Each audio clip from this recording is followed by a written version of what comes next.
एका आयताकृती सभागृहाची लांबी 25 मीटर, रुंदी 12 मीटर आहे.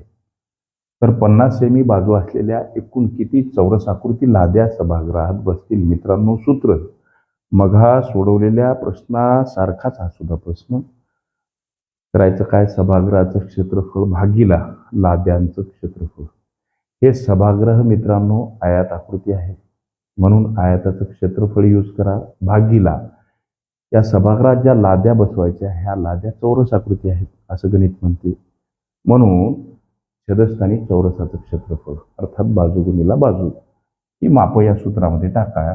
सभागृह आयताकृती आहे म्हणजे सभागृहाची ही लांबी आणि रुंदी 12 मीटर अशा पद्धतीचं मांडा. चौरसाचं क्षेत्रफळ म्हणजे हे बाजू या लादीची, ही लादी चौरसाकृती आहे. चौरसाचं क्षेत्रफळ काढण्याचं सूत्र अर्थात बाजू गुणिला बाजू हे सूत्र वापरून उत्तराप्रत जायचं. ही लादी आणि लादीची बाजू आहे 50 सेमी, म्हणून 50 गुणिला 50. ओके, हे माप सेंटीमीटर हे मीटरमध्ये आहे. हे एकक सारखे करा.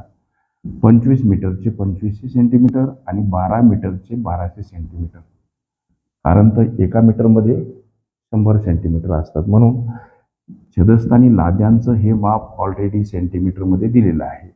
बघा, शून्याला शून्य, शून्याला शून्य गेला, 5 5 25 उरलं 0 5 वर 5 दोन्ही 10 उरले 20, 5 चूक 20. आता 50 आणि गुणिला 24 उरले सर.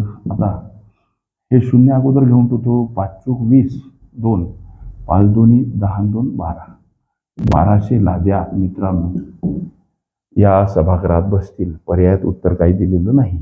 ओके, छापणारे एखाद्या वेळेस अनवधानानं दुसऱ्या प्रश्नाचे उत्तर छापतात, त्याच्यामुळं पुस्तकाला आत्यंतिक टोकाच्या भूमिकेत सर्वस्व मानणं सोडून द्या.